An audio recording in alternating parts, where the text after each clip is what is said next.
Hallelujah. Good morning. ಹೇಗಿದ್ದೀರಿ ಪ್ರಿಯರೇ?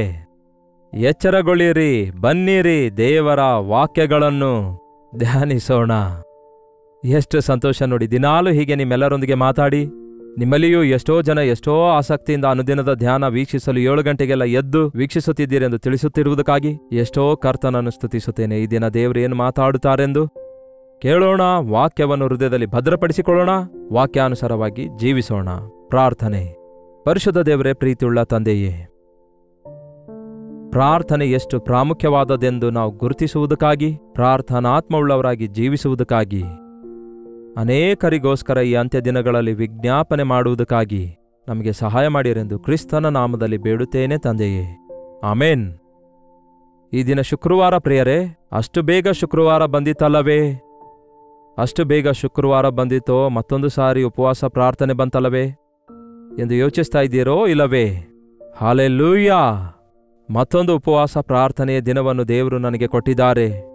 ವೃತ ದಿನವಾಗಿ, ಪ್ರತಿಷ್ಠೆಯ ದಿನವಾಗಿ ಕರ್ತನ ಸನ್ನಿಧಿಯಲ್ಲಿ ನನ್ನ ಭಾರಗಳನ್ನೆಲ್ಲ ಹೊಯ್ದುಕೊಂಡು ಅನೇಕ ವಿಷಯಗಳಿಗಾಗಿ ವಿಜ್ಞಾಪನೆ ಮಾಡಲು ನಾನು ಸಿದ್ಧಗೊಂಡಿದ್ದೇನೆ ಎಂದು ಹೇಳ್ತಾ ಇದ್ದೀರಾ? ಮಾರ್ಕನ ಸುವಾರ್ತೆ 14ನೇ ಅಧ್ಯಾಯ 37ನೇ ವಚನ ಓದುತ್ತಾ ಇದ್ದೇನೆ, ಕೇಳಿರಿ. ಆಮೇಲೆ ಆತನು ಬಂದು ಅವರು ನಿದ್ದೆ ಮಾಡುವುದನ್ನು ಕಂಡು ಪೇತ್ರನಿಗೆ, ಸೀಮೋನನೇ, ಏನಂತೆ? ಸೀಮೋನನೇ, ನೀನು ನಿದ್ದೆ ಮಾಡುತ್ತೀಯಾ? ಒಂದು ಗಳಿಗೆಯಾದರೂ ಎಚ್ಚರವಾಗಿರಲಾರೆಯಾ? ಸೀಮೋನನೇ, ನೀನು ನಿದ್ರೆ ಮಾಡುತ್ತಾ ಇದ್ದೀಯಾ? ಒಂದು ಗಳಿಗೆ ಆದರೂ ಎಚ್ಚರವಾಗಿರಲಾರೆಯಾ? ನೀವು ಶೋಧನೆಗೆ ಒಳಗಾಗದಂತೆ ಎಚ್ಚರವಾಗಿದ್ದು ಪ್ರಾರ್ಥನೆ ಮಾಡಿರಿ. ನಿದ್ರೆ ಮಾಡುವವರನ್ನು ಎಬ್ಬಿಸಿದ್ರೆ ಬಹಳ ಕೋಪ ಬರುತ್ತೆ. ರೀ, ಎದ್ದೇಳ್ರಿ ಎಂಬುದಾಗಿ ಎಂದೇ ಆಗಲಿ ನೀವು ನಿಮ್ಮ ಗಂಡನನ್ನು ಎಬ್ಬಿಸಿದ್ದೀರಾ? ಎದ್ದ ಕೂಡಲೇ ಅವರೇನಾದರೂ ಕೋಪಗೊಂಡಿದ್ದಾರೋ? ನಿಮ್ಮ ಮಕ್ಕಳಿಗೆ, ಎದ್ದೇಳಿ ಮಕ್ಕಳೇ, ಸ್ಕೂಲ್ಗೆ ಟೈಮ್ ಆಯ್ತು ಎಂದು ಹೇಳಿ ಎಬ್ಬಿಸಿದ್ದೀರಾ? ಆಯ್ತು ಮಮ್ಮಿ ಅಂತ ಹೇಳಿ ಎದ್ದಿದ್ದಾರೋ? ಆಹಾಹಾ. ನೀವು ಮಕ್ಕಳಿಗೆ ಬೇಗನೆ ಎಬ್ಬಿಸಬೇಕಾದರೆ ಕೇಳಿ ಪ್ರಿಯರೇ, ನೀವು ಬೇಗನೆ ಎದ್ದೇಳಬೇಕಾಗುತ್ತೆ. ರಾತ್ರಿ ಬೇಗನೆ ಮಲಗಲು ಹೋಗಿರಿ. ರಾತ್ರಿ ತಡ ಮಾಡಿ ಮಲಗಿ ಬೆಳಿಗ್ಗೆ ಬೇಗ ಎದ್ದೇಳಬೇಕಾದರೆ ಸಾಧ್ಯವಾಗೋದಿಲ್ಲ. Early to bed and early to rise ಎಂಬ ಒಂದು ಹೇಳಿಕೆ ಇದೆಯಲ್ಲವೇ? ಬೇಗ ಮಲಗಿದ್ರೆ ಬೇಗ ಎದ್ದೇಳ್ತೇವೆ. ಅಷ್ಟಕ್ಕೂ ದೇಹಕ್ಕೆ ಬೇಕಾದ ಒಳ್ಳೆ ನಿದ್ರೆ ಬಂದಂತಹ ದಿನದಲ್ಲಿ ನಾವು ಎದ್ದೇಳುವ ಅಗತ್ಯವಿಲ್ಲದೆ ನಮ್ಮ ಕರ್ತನು ನಮ್ಮೊಳಗೆ ನಮ್ಮನ್ನು ಎಚ್ಚರಗೊಳಿಸುವಂತಹ ಆ ಒಂದು ಪದ್ಧತಿಯನ್ನು ದೇವರು ಏರ್ಪಡಿಸಿಟ್ಟಿದ್ದಾರೆ. ಆಯ್ತು ಸರಿ, ಎದ್ದಿದ್ದೀರಿ. ಎದ್ದ ತಕ್ಷಣ ಏನ್ ಮಾಡ್ತೀರಿ? ಕೆಲವರು ಎದ್ದೇಳ್ತಾರೆ, ಇನ್ನು ಕೆಲವರು ಆಕಳಿಸುತ್ತಲೇ ಇರುತ್ತಾರೆ. ಎದ್ದೇಳುತ್ತಾರೆ, ಇನ್ನು ಮೊಬ್ಬಾಗಿಯೇ ಮೈ ಮುರಿದುಕೊಳ್ತಾ ಇರ್ತಾರೆ. ಎದ್ದೇಳ್ತಾರೆ, ಆದರೆ ಇನ್ನು ಹಾಸಿಗೆಯ ಮೇಲೆಯೇ ಇರ್ತಾರೆ, ಉರುಳಾಡುತ್ತಲೇ ಇರುತ್ತಾರೆ. ನಿದ್ರೆಯಿಂದ ಎದ್ದ ತಕ್ಷಣ ಕಣ್ಣು ತೆರೆದ ಕೂಡಲೇ ಮಂಚದಿಂದ ಕೆಳಗಿಳಿಯಿರಿ. ಅದನ್ನು ಅಭ್ಯಾಸ ಮಾಡಿಕೊಳ್ಳಿರಿ. ಅಯ್ಯೋ, ಇನ್ನು ಟೈಮ್ ಇದೆ, ಅರ್ಧ ಗಂಟೆ ಮಲ್ಗೋಣ ಅಂದುಕೊಂಡ್ರೆ 1 ಗಂಟೆ ಟೈಮ್ ಹೋಗ್ಬಿಡುತ್ತೆ. ಶ್ರೇಷ್ಠವಾದ ಸಮಯ ಯಾವುದು ಗೊತ್ತಾ ಪ್ರಿಯರೇ? ಬೆಳಿಗ್ಗೆ ಎದ್ದ ತಕ್ಷಣವೇ ನಿಮ್ಮ ಮನಸ್ಸಿನೊಳಗೆ ಯಾವ ಆಲೋಚನೆಗಳು, ಯಾವ ವಿಷಯಗಳು ಬರುತ್ತಾ ಇವೆಯೋ ಅವುಗಳನ್ನು ದೇವರ ಮುಂದೆ ಇಡೋದಾದರೆ ಆ ದಿನವಿಡೀ ನೀವು ಆಶೀರ್ವದಿಸಲ್ಪಡುತ್ತೀರಿ. ಆ ವಿಷಯಗಳೆಲ್ಲ ನೆರವೇರುತ್ತವೆ. ಮಲ್ಗಬೇಕಾದಾಗ ಮಲ್ಗಬೇಕು, ಪ್ರಾರ್ಥಿಸಬೇಕಾದಾಗ ಪ್ರಾರ್ಥಿಸಬೇಕು. ಬಹಳಷ್ಟು ಜನ ಚರ್ಚ್ನಲ್ಲಿಯೇ ನಿದ್ರೆ ಹೋಗ್ತಾರೆ. ನನಗೆ ಅರ್ಥವೇ ಆಗಲ್ಲ. ನಿಮಗೆ ನಿದ್ರೆ ಬಂದ್ರೆ ಮನೆಗೆ ಹೋಗಿ ನಿದ್ದೆ ಮಾಡಿ ಅಂತ ಹೇಳ್ತೇನೆ ನಾನಾದರೂ. ಕ್ಲಾಸ್ ರೂಮಲ್ಲಿ ನಿದ್ರೆ ಮಾಡುವ ಮಕ್ಕಳು ಕೂಡ ಇದ್ದಾರೆ ಈ ದಿನಗಳಲ್ಲಿ. ಎಲ್ಲಿ ಅಂದರೆ ಅಲ್ಲಿ, ಯಾವಾಗ ಅಂದರೆ ಆವಾಗ ನಿದ್ರೆ ಬರುತ್ತಂತೆ ಕೆಲವರಿಗೆ. ಯಾಕೆ ಹಾಗೆ? ಒಂದು ವಿಷಯದಲ್ಲಿ ನಿಮಗೆ ಇಂಟ್ರೆಸ್ಟ್ ಇಲ್ಲದಿರುವಾಗ, ನಿಮ್ಮ ಶರೀರದಲ್ಲಿ ಅನಾರೋಗ್ಯ ಇರುವಾಗ, ನಿಮ್ಮ ಮನಸ್ಸು ಸರಿಯಾಗಿಲ್ಲದಿರುವಾಗ, ನಿಮ್ಮ ಮನಸ್ಸಲ್ಲಿ ಒಂದು ಗುರಿ ಇಲ್ಲದಿರುವಾಗ ಅಂತಹ ನಿದ್ರೆ ಬರೋದು ಸಹಜವೇ. ಆದರೆ ಮನುಷ್ಯ ಅಂದಾಗ ಒಂದು ಗುರಿ ಇರಬೇಕು ಪ್ರಿಯರೇ. ನೀವು ಸ್ಟೂಡೆಂಟ್ ಆಗಿರೋದಾದರೆ ನೀವು ಓದಿಕೊಳ್ಬೇಕು. ನೀವು ಉದ್ಯೋಗಸ್ಥರಾಗಿರೋದಾದರೆ ನನ್ನ ಉದ್ಯೋಗದಲ್ಲಿ ನಾನು ಬೆಸ್ಟ್ ಅವಾರ್ಡ್ ಸಂಪಾದಿಸಬೇಕು. ಯಾರೋ ಮೆಚ್ಚಿಕೊಳ್ತಾರೆ ಅನ್ನೋದಕ್ಕಾಗಿ ಅಲ್ಲ, ನಾನು ನನ್ನ ಕೆಲಸ ಬೆಸ್ಟ್ ಆಗಿ ಮಾಡಬೇಕೆಂಬ ಭಾವನೆ ಇರಬೇಕು. ನೀವು ಒಬ್ಬ ಹೋಮ್ ಬಿಲ್ಡರ್ ಆಗಿರೋದಾದ್ರೆ, ಅಂದರೆ ನೀವು ಮನೆ ಒಡತಿ ಆಗಿರೋದಾದ್ರೆ, ನಿಮ್ಮ ಮನೆ ಶಿಸ್ತಾಗಿಟ್ಕೊಳ್ಳಲು ಚುರುಕಾಗಿರಬೇಕು. ಉದಯ ಕಾಲದಲ್ಲಿಯೇ ಎಲ್ಲ ಕೆಲಸ ಮುಗಿಸಿಕೊಳ್ಳೋದಾದ್ರೆ ದಿನವಿಡೀ ಎಷ್ಟು ಸಮಯ ಉಳಿಯುತ್ತೆ ಗೊತ್ತಾ ನಮಗೆ? ನಿಧಾನವಾಗಿ ಕೆಲಸ ಮಾಡುವವನು ಸೋಮಾರಿ ಆಗುತ್ತಾನೆ. ಚುರುಕಾಗಿರುವುದು ದೊಡ್ಡ ಭಾಗ್ಯವಾಗಿದೆ ಎಂದು ದೇವರ ವಾಕ್ಯ ಹೇಳ್ತದೆ. ಇಲ್ಲಿ ಯೇಸು ಪೇತ್ರನನ್ನು ಎಬ್ಬಿಸಬೇಕಾಗ್ತಿದೆ. ಬಹಳ ಮುಖ್ಯವಾದ ಸಮಯವಾಗಿದೆ. ಗೆತ್ಸೆಮನೆ ತೋಟದಲ್ಲಿ ಯೇಸು ಅತ್ತು ಪ್ರಾರ್ಥಿಸುವ ರಾತ್ರಿಯಾಗಿತ್ತು. ಈ ಮೂವರನ್ನು ಅಂದರೆ ಪೇತ್ರ, ಯೋಹಾನ, ಯಾಕೋಬರನ್ನು ಕರೆದುಕೊಂಡು ಪ್ರಾರ್ಥಿಸಲು ಯೇಸು ಹೋಗ್ತಾರೆ. ನೋಡಿ, ಪ್ರಾರ್ಥಿಸಲು ನಮಗೆ ಜೊತೆ ಯಾರಾದರೂ ಬೇಕು. ನಾವು ಪ್ರಾರ್ಥಿಸುವಾಗ ಇತರರೊಂದಿಗೆ ಸೇರಿ ಪ್ರಾರ್ಥಿಸುವಂಥದ್ದು ಬಹಳ ಅವಶ್ಯಕವಾಗಿದೆ. ಅದಕ್ಕೆ ಉಪವಾಸ ಪ್ರಾರ್ಥನೆ ದಿನದಲ್ಲಿ ನಿಮ್ಮ ಸಭೆಗಳಿಗೆ ಹೋಗಿರಿ, ಜೊತೆ ವಿಶ್ವಾಸಿಗಳೊಂದಿಗೆ ಸೇರಿ ಪ್ರಾರ್ಥಿಸಿರಿ. ಯೇಸುವೂ ಕೂಡ 3 ಜನ ಶಿಷ್ಯರನ್ನು ಜೊತೆಗೆ ಒಯ್ತಾರೆ. ಬೇರೆಯವರಿಗಿಂತಲೂ ಇವರೇ ಚೆನ್ನಾಗಿ ಪ್ರಾರ್ಥಿಸ್ತಾರೆ ಅಂದ್ಕೊಂಡ್ರೆ ಏನೋ ಗೊತ್ತಿಲ್ಲ, ಇಲ್ಲವೇ ಚೆನ್ನಾಗಿ ಇವರು ಪ್ರಾರ್ಥಿಸ್ತಾರೆ ಎಂದು ಭಾವಿಸಿ ಅವರ ವಿಷಯದಲ್ಲಿ ದೊಡ್ಡ ಅಭಿಪ್ರಾಯವುಳ್ಳವರಾಗಿದ್ರು ಯೇಸು. ಹಾಗಾಗಿ ಅವರನ್ನು ಕರೆದುಕೊಂಡು ಕಲ್ಲೆಸೆಯುವಷ್ಟು ದೂರ ಹೋಗಿ, ಅಂದ್ರೆ ಕಲ್ಲೆಸೆದ್ರೆ ಎಲ್ಲಿ ಬೀಳುತ್ತೋ ಅಲ್ಲಿ ಅಷ್ಟು ದೂರ ಹೋಗಿ ಒಬ್ಬಂಟಿಗನಾಗಿ ಪ್ರಾರ್ಥಿಸಿ ಮಧ್ಯದಲ್ಲಿ ತಿರುಗಿ ಬಂದು ನೋಡಿದ ಕೂಡಲೇ ಪೇತ್ರನು ನಿದ್ರೆ ಮಾಡುತ್ತಾ ಇದ್ದ. ಸಿಮೋನನೇ, ನೀನು ನಿದ್ರೆ ಮಾಡುತ್ತಾ ಇದ್ದೀಯಾ? ಒಂದು ಗಳಿಗೆ ಆದರೂ ಎಚ್ಚರವಾಗಿರಲಾರೆಯಾ? ಸ್ವಲ್ಪ ಹೊತ್ತು ಎಚ್ಚರವಾಗಿದ್ದು ಪ್ರಾರ್ಥಿಸಲಾರೆಯಾ? ಶೋಧನೆಗೆ ಒಳಗಾಗದಂತೆ ಎಚ್ಚರವಾಗಿದ್ದು ಪ್ರಾರ್ಥನೆ ಮಾಡಿರಿ. ಪ್ರಾರ್ಥಿಸುವಂಥವನು ಶೋಧನೆಯನ್ನು ಜಯಿಸುತ್ತಾನೆ ಪ್ರಿಯರೇ. ಪ್ರಾರ್ಥನೆಯಲ್ಲಿ ನಿದ್ರೆ ಮಾಡುವವನು ಶೋಧನೆಗೆ ಗುರಿಯಾಗ್ತಾನೆ, ಬಲಿಯಾಗ್ತಾನೆ. ಲೋಕವೇ ಶೋಧನೆಗಳ ನೆಲೆಯಾಗಿದೆ. ಶೋಧನೆಗಳ ನೆಲೆ ಎಂದು ಹೇಳಬೇಕು. ಎಲ್ಲಿ ಹೋದರೂ ಶೋಧನೆಗಳಿವೆ. ಶರೀರದಾಸೆ, ಕಣ್ಣಿನಾಸೆ, ಬದುಕು ಬಾಳಿನ ಡಂಬ, ನಾನಾ ವಿಧವಾದ ರೀತಿಯಲ್ಲಿ ಸೈತಾನನು ನಮ್ಮನ್ನು ಶೋಧಿಸಿ ಹೇಗಾದರೂ ಮಾಡಿ ನಮ್ಮನ್ನು ಪಾಪದಲ್ಲಿ ಬೀಳಿಸುವುದಕ್ಕಾಗಿ ಯೇಸುವಿನಿಂದ ದೂರ ಮಾಡಬೇಕೆಂದು ಪ್ರಯತ್ನಿಸ್ತಾನೆ. ಆದರೆ ಪ್ರಾರ್ಥಿಸುವಂಥವನು ಬಲವಾಗಿರುತ್ತಾನೆ, ಸಿಂಹದಂತೆ ಧೈರ್ಯದಿಂದ ನಿಲ್ಲುತ್ತಾನೆ, ಸೈತಾನನನ್ನು ಬಂಧಿಸುವವನಾಗಿರುತ್ತಾನೆ. ಪ್ರಾರ್ಥನೆಯ ಶಕ್ತಿ ನೀವು ಅರಿತಿರೋದಾದ್ರೆ ಪ್ರಾರ್ಥನೆಯ ಸಮಯವನ್ನು ನೀವು ಎಂದಿಗೂ ನಿರ್ಲಕ್ಷ್ಯ ಮಾಡೋದಿಲ್ಲ. ನಿದ್ರಿಸುವಂಥವರಾಗಲಿ, ನಿರ್ಲಕ್ಷ್ಯ ಮಾಡುವವರಾಗಲಿ, ಇಲ್ಲವೇ ಪ್ರಾರ್ಥಿಸುವ ಸಮಯದಲ್ಲಿ ಕೆಲವರು ಭಕ್ತರಂತೆ ಬೈಬಲ್ ಓದುತ್ತಾರೆ. ಬೈಬಲ್ ಓದಬೇಕಾದಾಗ ಬೈಬಲ್ ಓದಿರಿ. ಎಲ್ಲರೂ ಪ್ರಾರ್ಥಿಸುವಾಗ ನೀವು ಒಬ್ಬರೇ ಬೈಬಲ್ ಓದುತ್ತಾ ಕೂತ್ಕೊಂಡ್ರೆ ಅದರ ಅರ್ಥವೇನು? ಚರ್ಚಸಲ್ಲೂ ಕೂಡ ಕೆಲವರು ಹಾಗೆ ಮಾಡ್ತಾರೆ. ಪ್ರಾರ್ಥನೆಯ ಸಮಯ ಬಹಳ ಪ್ರಾಮುಖ್ಯವಾಗಿದೆ. ಎಚ್ಚರವಾಗಿದ್ದು ಪ್ರಾರ್ಥಿಸಿರಿ. ಯಾವ ವಿಷಯಗಳಿಗಾಗಿ ಪ್ರಾರ್ಥಿಸಬೇಕು? ಎಚ್ಚರವಾಗಿರುವವನ ವಿಷಯದಲ್ಲಿ ನೋಡಿರಿ, ಎಷ್ಟೇ ಸಣ್ಣ ಶಬ್ದ ಇದ್ರೂ ಕೂಡ ಕೇಳುವವನಾಗಿರ್ತಾನೆ. ನಿದ್ದೆ ಮೊಬ್ಬಲಿರುವವನಿಗೆ ಎಷ್ಟೇ ದೊಡ್ಡ ಶಬ್ದ ಕೇಳಿಸಿದ್ರೂ ಕೂಡ ಎಚ್ಚರವಾಗೋದಿಲ್ಲ. ಬಿ ಅಲರ್ಟ್ ಎಂದು ಹೇಳ್ತಾರಲ್ಲವೇ, ತೂಫಾನು ಬರ್ತಿದೆ, ಬಿ ಅಲರ್ಟ್ ಅಂದಾಗ ನಾವು ಜಾಗರೂಕರಾಗಿ ಆ ಕಡೆ ಈ ಕಡೆ ನೋಡುತ್ತಾ ಇರ್ತೇವೆ. ವಾತಾವರಣದ ಬಗ್ಗೆ ನೋಡ್ತೇವೆ, ವಾರ್ತೆಯಲ್ಲಿ ಏನು ಹೇಳ್ತಿದ್ದಾರೆಂದು ನೋಡ್ತೇವೆ, ಯಾವ ಅಪಾಯ ಯಾವ ಕಡೆಯಿಂದ ಬರುತ್ತೆ ಎಂದು ಯೋಚಿಸಿ ಭದ್ರವಾಗಿರುತ್ತೇವೆ ಅಲ್ಲವೇ? ಕ್ರೈಸ್ತರು ಕೂಡ ಹಾಗೆಯೇ ಎಚ್ಚರವಾಗಿರಬೇಕು. ಯಾಕೆಂದರೆ ನಿಮ್ಮ ವೈರಿಯಾಗಿರುವ ಸೈತಾನನು ಯಾರನ್ನು ನುಂಗಲಿ ಎಂಬುದಾಗಿ ಗರ್ಜಿಸುವ ಸಿಂಹದೋಪಾದಿಯಲ್ಲಿ ರಾತ್ರಿ ಹಗಲು ತಿರುಗಾಡ್ತಿದ್ದಾನೆ. ಹಾಗಾದರೆ ಪ್ರಾರ್ಥಿಸ್ತಾ ಇದ್ದೀರಾ? ಒಬ್ಬಂಟಿಗರಾಗಿ ಪ್ರಾರ್ಥಿಸಿರಿ, ಎಚ್ಚರವಾಗಿದ್ದು ಪ್ರಾರ್ಥಿಸಿರಿ, ನಿಮ್ಮ ಸಭೆಗಳಿಗೆ ಹೋಗಿ ಪ್ರಾರ್ಥಿಸಿರಿ. ನಿಮಗೊಂದು ಶೋಧನೆ ಬರುವಾಗ, ನಿಮಗೊಂದು ಹೋರಾಟ ಬರುವಾಗ, ನಿಮಗೊಂದು ಅನಾರೋಗ್ಯ ಬರುವಾಗ, ಸರಿ ಹೋದಾಗ ಪ್ರಾರ್ಥಿಸ್ತೇನೆ, ಶೋಧನೆ ತೀರಿ ಹೋದಾಗ ಪ್ರಾರ್ಥಿಸ್ತೇನೆ ಅನ್ನಬೇಡಿ. ಮನಸ್ಸು ಸರಿಯಾಗಿಲ್ಲ, ಈಗ ಪ್ರಾರ್ಥಿಸಲು ಆಗೋದಿಲ್ಲ ಅನ್ಬೇಡಿ. ನೀವಿದ್ದ ಸ್ಥಿತಿಯಲ್ಲಿಯೇ ಮೊಳಕಾಲು ಊರುವುದಾದರೆ ನಿಮ್ಮ ಮನಸ್ಸು ಸರಿಯಾಗುತ್ತೆ. ನೀವು ಮಾಡಿರುವ ಪ್ರಾರ್ಥನೆಯ ನಿಮಿತ್ತ ನಿಮ್ಮ ಸಮಸ್ಯೆಗಳಿಗೆ ಉತ್ತರ, ಪರಿಹಾರ ಕೂಡ ದೊರಕುತ್ತದೆ. ಒಂದು ಗಳಿಗೆ ಆದರೂ ಎಚ್ಚರವಾಗಿದ್ದು ಪ್ರಾರ್ಥಿಸಲಾರೆಯ ಮನಸ್ಸು ಸಿದ್ಧವಾಗಿದೆ. ಆದರೆ ದೇಹಕ್ಕೆ ಬಲ ಸಾಲದು ಎಂದು ಪೇತ್ರನಿಗೆ ಹೇಳಿ ತಿರುಗಿ ಹೋಗಿ ಅದೇ ಮಾತನ್ನು ಹೇಳುತ್ತಾ ಹೋಗಿ ಪ್ರಾರ್ಥಿಸಿದನು. ಆತ್ಮ ಸಿದ್ಧವಾಗಿಯೇ ಇದೆ, ಆದರೆ ಶರೀರ ಬಲಹೀನವಾಗಿದೆ. ಶರೀರವನ್ನು ಜಯಿಸಬೇಕಾದರೆ ಆತ್ಮದಲ್ಲಿ ಪ್ರಾರ್ಥಿಸುವುದನ್ನು ಅಭ್ಯಾಸ ಮಾಡಿಕೊಳ್ಳಿರಿ. ನೀವು ಎಚ್ಚರವಾಗಿದ್ದು ಪ್ರಾರ್ಥಿಸಿರಿ. ಪ್ರಾರ್ಥನೆ ಒಂದು ವಿಶ್ವಾಸಿಗೆ ಉಸಿರಿನಂತಿದೆ. ಉಸಿರಾಡದಿರುವಾಗ ಹೇಗೆ ನಾವು ಮರಣ ಹೊಂದುತ್ತೇವೋ, ಪ್ರಾರ್ಥಿಸಲಾರದ ಕ್ರೈಸ್ತನು ಜೀವಿಸುತ್ತಿರುವಿ ಎಂಬ ಹೆಸರು ನಿನಗಿದೆ, ಆದರೆ ಮರಣ ಹೊಂದಿದೆ ಎಂದು ದೇವರು ಹೇಳಿದಾರಲ್ಲವೇ? ಅಂತಹ ಸ್ಥಿತಿಯಲ್ಲಿರುತ್ತಾನೆ. ಪ್ರಾರ್ಥನೆ ಒಬ್ಬ ವ್ಯಕ್ತಿಗೆ ಬಲವಾಗಿ ನಿಂತುಕೊಳ್ಳುವಂತೆ ಮಾಡುತ್ತೆ. ಬೆನ್ನೆಲುಬಿನಂತಿದೆ ಎಂದು ಒಬ್ಬ ಭಕ್ತನು ಹೇಳಿದಾನೆ. ಬೆನ್ನೆಲುಬು ಸ್ಟ್ರೇಟ್ ಆಗಿರೋದ್ರಿಂದ ನಾವು ಸರಿಯಾಗಿ ನಿಂತುಕೊಳ್ಳುತ್ತೇವೆ. ಬೆನ್ನೆಲುಬು ಬೆಂಡಾಗುವಾಗ ನಾವು ಬಾಗ್ತೇವಲ್ಲವೇ? ಆ ಬೆನ್ನೆಲುಬಿಗೆ ಸ್ಟ್ರೆಂತ್ ಇಲ್ಲದಿದ್ದರೆ ಯಾವ ಕಡೆ ಬೇಕೋ ಆ ಕಡೆಗೆ ಬಾಗಿಕೊಳ್ತೇವೆ. ಪ್ರಾರ್ಥನೆ ಎಂಬ ಬೆನ್ನೆಲುಬುಳ್ಳವನು ಶೋಧನೆಗೆ ಒಳಗಾಗೋದಿಲ್ಲ.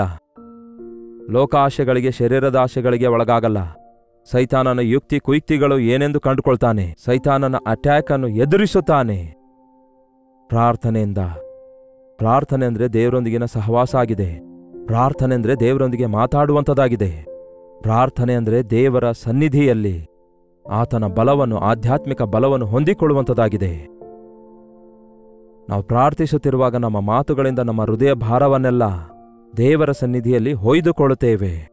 ದೇವರು ಪರಲೋಕದ ಆಶೀರ್ವಾದಗಳಿಂದಲೂ ತನ್ನ ಶಕ್ತಿಯಿಂದಲೂ ನಮ್ಮನ್ನು ತುಂಬಿಸುತ್ತಾರೆ. ಪ್ರಾರ್ಥನೆ ಒನ್ ವೇ ಅಲ್ಲ ಪ್ರಿಯರೇ, ಸಂಭಾಷಣೆಯಾಗಿದೆ. ನಾವು ಪ್ರಾರ್ಥಿಸುವಾಗ ದೇವರು ಉತ್ತರಿಸುತ್ತಾರೆ. ನಾವು ಕೇಳುವಾಗ ಆತನು ಉತ್ತರಿಸುತ್ತಾನೆ. ನಾವು ಯಾವ ವಿಷಯಗಳಲ್ಲಿ ಬಲಹೀನರಾಗಿದ್ದೇವೋ ಆ ವಿಷಯಗಳಲ್ಲಿ ದೇವರಿಗೆ ಭಿನ್ನವಿಸುತ್ತೇವೆ. ದೇವರು ಅವುಗಳನ್ನು ತೀರಿಸುತ್ತಾರೆ. ಬೇಡಿಕೊಳ್ಳಿರಿ, ನಿಮಗೆ ದೊರೆಯುವುದು ಎಂದು ಯೇಸು ಈಗಾಗಲೇ ಹೇಳಿರುವುದರಿಂದ ಪ್ರಾರ್ಥನೆಯಲ್ಲಿ ಆಧ್ಯಾತ್ಮಿಕ ವಿಷಯಗಳ ಕುರಿತಾಗಿ ಕೇಳೋಣ. ಆಧ್ಯಾತ್ಮಿಕ ಬಲಕ್ಕಾಗಿ ಬೇಡಿಕೊಳ್ಳೋಣ. ಕರ್ತನ ಚಿತ್ತವನ್ನು ಮಾಡುವುದಕ್ಕಾಗಿ ನಮಗೆ ಪ್ರಾರ್ಥನೆಯ ಶಕ್ತಿ ಬೇಕು. ಸಾಧಾರಣವಾಗಿ ನಮ್ಮ ಹೃದಯ ನಮ್ಮ ಇಷ್ಟವನ್ನೇ ಮಾಡಲು ಇಷ್ಟಪಡುತ್ತೆ. ನಮ್ಮ ಚಿತ್ತವನ್ನು ಬಿಟ್ಟು ಬಿಟ್ಟು ದೇವರ ಚಿತ್ತ ಮಾಡುವುದಕ್ಕಾಗಿ ಪ್ರಾರ್ಥನೆ ಎಂಬ ವ್ಯಾಯಾಮ ಬೇಕಾಗ್ತದೆ. ಕೊಬ್ಬು ಕರಗಿಸಬೇಕಾದರೆ ವ್ಯಾಯಾಮ ಮಾಡಬೇಕನ್ನುತ್ತಾರಲ್ಲವೇ? ಹಾಗೆಯೇ ನಮ್ಮ ಜೀವಿತದಲ್ಲಿರುವ ಅಹಂಭಾವ, ಅಪನಂಬಿಕೆ ನಮ್ಮ ಶರೀರದೊಳಗೆ ಹಾಗೂ ನಮ್ಮ ಹೃದಯದೊಳಗೆ ಇರುವಂತಹ ಪ್ರತಿಯೊಂದು ಬಲಹೀನತೆಯನ್ನು, ನಿರ್ಲಕ್ಷ್ಯತನವನ್ನು, ಅಜಾಗ್ರತೆಯನ್ನು, ಇವುಗಳನ್ನೆಲ್ಲ ನಾವು ಜಯಿಸಬೇಕಾದರೆ ಆಧ್ಯಾತ್ಮಿಕ ಶಕ್ತಿ ಬೇಕು. ಅದನ್ನು ಹೊಂದಿಕೊಳ್ಳುವುದಕ್ಕಾಗಿ, ಮೇಲಿನಿಂದ ಬರುವ ಶಕ್ತಿ ಹೊಂದಿಕೊಳ್ಳುವುದಕ್ಕಾಗಿ ಕರ್ತನ ಸನ್ನಿಧಿಯಲ್ಲಿ ಪ್ರಾರ್ಥಿಸಬೇಕು.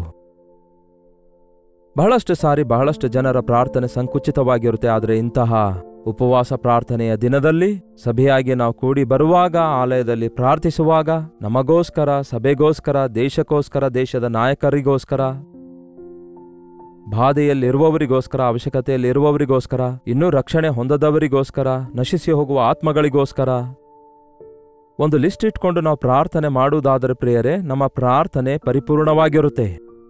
ಅದಕ್ಕೆ ತಾನೇ ಎಡಬಿಡದೆ ಪ್ರಾರ್ಥನೆ ಮಾಡಿರಿ ಎಂದು ದೇವರ ವಾಕ್ಯ ಹೇಳೋದು. ಅಂತಹ ಸಮಯದಲ್ಲಿ ನಾವು ಬಹಳ ಗಟ್ಟಿಯಾಗಿ ಪ್ರಾರ್ಥನೆ ಮಾಡುವಂಥವರಾಗಿರುತ್ತೇವೆ. ಎಲ್ಲಾ ಸಮಯಗಳಲ್ಲಿ ಗಟ್ಟಿಯಾಗಿ ಪ್ರಾರ್ಥಿಸಲಿಕ್ಕಾಗೋದಿಲ್ಲ.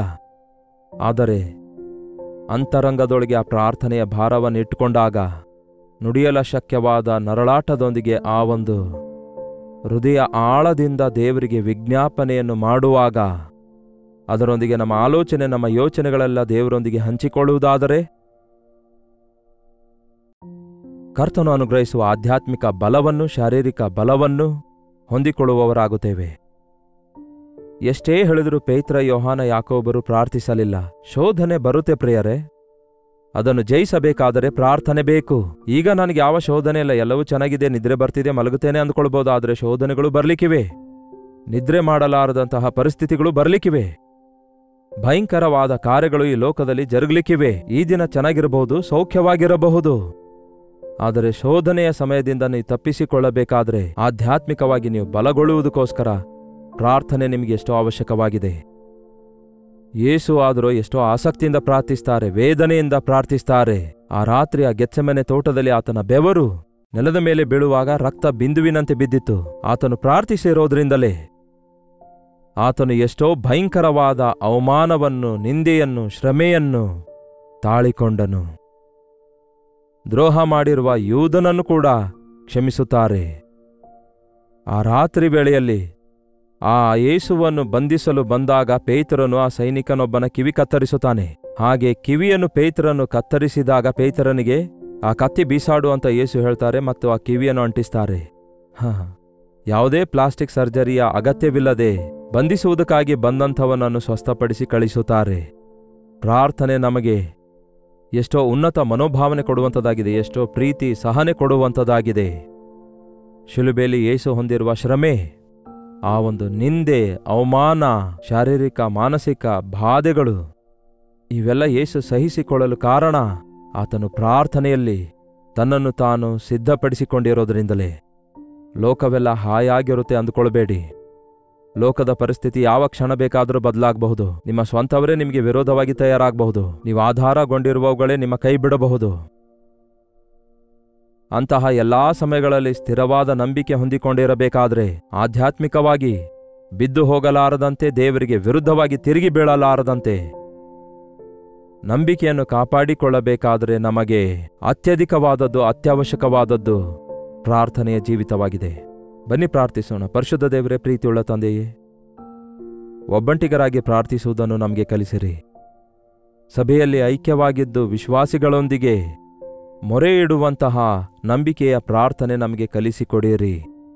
ಯಾರೊಬ್ಬರೂ ನಮ್ಮ ಕುಟುಂಬದಲ್ಲಿ ಸೈತಾನನ ತಂಟೆಗೆ ಹೋಗದಂತೆ ನಮ್ಮ ಸುತ್ತಲೂ ಬೇಲಿಯನ್ನು ಹಾಕಿಕೊಂಡು ಕುಟುಂಬ ಪ್ರಾರ್ಥನೆ ಮಾಡುವುದನ್ನು ನಮಗೆ ಕಲಿಸಿಕೊಡಿರಿ. ಈ ವಾಕ್ಯ ಕೇಳುವ ಪ್ರತಿ ಕುಟುಂಬವನ್ನು ಆಶೀರ್ವದಿಸಿರಿ. ಕುಟುಂಬ ಪ್ರಾರ್ಥನೆ, ಸಭೆಯಲ್ಲಿನ ಪ್ರಾರ್ಥನೆಯಲ್ಲಿ ಪಾಲ್ಗೊಳ್ಳುವುದಕ್ಕಾಗಿ ವ್ಯಕ್ತಿಗತವಾಗಿ ನಿಮ್ಮೊಂದಿಗೆ ಸಹವಾಸ ಮಾಡಲು ಸಹಾಯ ಮಾಡಿರಿ. ಉಗ್ರತೆಯ ದಿನದಲ್ಲಿ ದೇವರೇ, ಶೋಧನೆಯ ಸಮಯದಲ್ಲಿ ನಿಲ್ಲಲು ಶಕ್ತರಾಗುವಂತಹ ಆಧ್ಯಾತ್ಮಿಕ ವೀರರನ್ನಾಗಿ ನಮ್ಮೆಲ್ಲರನ್ನು ಸಿದ್ಧಗೊಳಿಸಿರೆಂದು ಕ್ರಿಸ್ತನ ನಾಮದಲ್ಲಿ ಬೇಡುತ್ತೇನೆ ತಂದೆಯೇ, ಆಮೇನ್. ತಂದೆಯಾದ ದೇವರ ಪ್ರೀತಿಯೂ ಮಗನಾಗಿರುವ ಕ್ರಿಸ್ತನ ಕೃಪೆಯೂ ಆದರಣೆಕರ್ತನಾದ ಪವಿತ್ರಾತ್ಮನ ಸಹವಾಸವು ಕೂಡಿ ಬಂದಿರುವ ನಮ್ಮೆಲ್ಲರ ಸಂಗಡ ಇಂದಿಗೂ ಸದಾಕಾಲಕ್ಕೂ ನೆಲೆಯಾಗಿರಲಿ. ಆಮೇನ್. ದೇವರಿಗೆ ಸ್ತೋತ್ರ. ನಿಮ್ಮ ಪ್ರಾರ್ಥನಾ ಮನವಿ 8939731313 ನಂಬರ್ಗೆ ಒಂದು ಟೆಕ್ಸ್ಟ್ ಇಲ್ಲವೇ ವಾಯ್ಸ್ ಮೆಸೇಜ್ ಮೂಲಕ ವಾಟ್ಸಪ್ ಕಳಿಸಿಕೊಡಿರಿ. ನೀವು ಇತರ ದೇಶದವರಾಗಿರೋದಾದರೆ ಇದೇ ನಂಬರಿಗೆ ನಿಮ್ಮ ಪ್ರಾರ್ಥನಾ ಮನವಿ ಕೂಡ ಕಳಿಸಿಕೊಡಿ. ನಿಮಗೋಸ್ಕರ ನಾವು ಪ್ರಾರ್ಥಿಸ್ತಿದ್ದೇವೆ, ನೀವು ಕೂಡ ಪ್ರಾರ್ಥಿಸಿರಿ. ತಪ್ಪದೆ ಈ ಅಂತ್ಯಕಾಲದಲ್ಲಿ ದೇವರು ತನ್ನ ಕೃಪೆಯಲ್ಲಿ ನಮ್ಮನ್ನು ಭದ್ರಪಡಿಸ್ತಾರೆ. ಪ್ರಾರ್ಥನೆ ಜೀವಿತ ಹೊಂದಿಕೊಂಡವರಾಗಿರಿ. ಕರ್ತನ ಚಿತ್ತವಿರುವುದಾದರೆ ಮತ್ತೆ ನಾಳೆ ಇದೇ ಅನುದಿನದ ಧ್ಯಾನದಲ್ಲಿ ಭೇಟಿಯಾಗೋಣ. ಈ ದಿನದ ಉಪವಾಸ ಪ್ರಾರ್ಥನೆಯಲ್ಲಿ ನಿಮ್ಮ ಸಭೆಗಳಿಗೆ ಹೋಗಿ ಜೊತೆ ವಿಶ್ವಾಸಿಗಳೊಂದಿಗೆ ಸೇರಿ ಪ್ರಾರ್ಥಿಸಿರಿ. ಅಲ್ಲಿಯವರೆಗೂ ದೇವರ ಮಹಾಕೃಪೆ ನಿಮ್ಮೆಲ್ಲರೊಂದಿಗಿರಲಿ.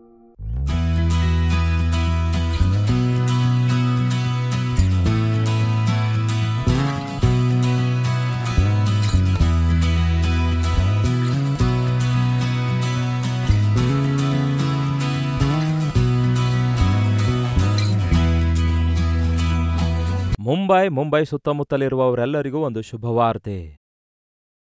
ಕರ್ತನ ಚಿತ್ತವಿರುವುದಾದರೆ ಜುಲೈ 17ನೇ ತಾರೀಕಿನಂದು ಮುಂಬೈನಲ್ಲಿ ಮತ್ತೊಂದು ಸಾರಿ ಒನ್ ಡೇ ಗೆಟ್ ಟುಗ್ಯಾದರ್ ಅನ್ನು ಏರ್ಪಡಿಸುತ್ತಿದ್ದೇವೆ. ದೇವಸೇವಕರು ಬರ್ತಾರೆಂದು ಕಾದುಕೊಂಡವರಿಗೂ, ದೇವರ ಸೇವೆ ಮಾಡಲು ಆಸೆಯುಳ್ಳಂಥವರಿಗೆ ಬಲಪಡಿಸುವುದಕ್ಕಾಗಿಯೂ, ಅನುದಿನವೂ ದೇವರ ವಾಕ್ಯವನ್ನು ಸೋಷಿಯಲ್ ಮೀಡಿಯಾದ ಮೂಲಕ ಹಾಗೂ ಶುಭ ಸಂದೇಶದಲ್ಲಿ ಕಲ್ವರಿ ದರ್ಶನ ಎಂಬ ಹಿಂದಿ ಕಾರ್ಯಕ್ರಮದ ಮೂಲಕ ದೇವರ ವಾಕ್ಯ ಕೇಳುತ್ತಿರುವವರೆಲ್ಲರಿಗೂ ಮುಖಾಮುಖಿಯಾಗಿ ನೋಡಿ ವೈಯಕ್ತಿಕವಾಗಿ ನಿಮ್ಮೆಲ್ಲರಿಗೋಸ್ಕರ ಪ್ರಾರ್ಥಿಸಲು ಚೆನ್ನೈನಿಂದ ಮುಂಬೈಗೆ ಬರ್ತಿದ್ದೇವೆ. ನೀವು ಕೂಡ ಈ ಗೆಟ್ ಟುಗೆದರ್ಗೆ ತಪ್ಪದೆ ಬನ್ನಿರಿ. ನಾವೆಲ್ಲರೂ ಸೇರಿ ದೇವರ ಸನ್ನಿಧಿಯನ್ನು ಬಲವಾಗಿ ಅನುಭವಿಸೋಣ. ವಿಳಾಸ ಗಮನಿಸಿರಿ. Morning Star English School, Sion, Dharavi, Mumbai. ಇನ್ನೂ ಈ ವಿಷಯಗಳಲ್ಲಿ ಹೆಚ್ಚಿನ ವಿವರ ಬೇಕಾದರೆ 9884907779 ನಂಬರ್ಗೆ ನೀವು ಕಾಲ್ ಮಾಡಬಹುದು, ಇಲ್ಲವೇ ವಾಟ್ಸಪ್ ಕಳಿಸಬಹುದು. ಇಲ್ಲವಾದರೆ 95401111 ನಂಬರ್ಗೂ ಕೂಡ ನೀವು ವಾಟ್ಸಪ್ ಮಾಡಬಹುದು.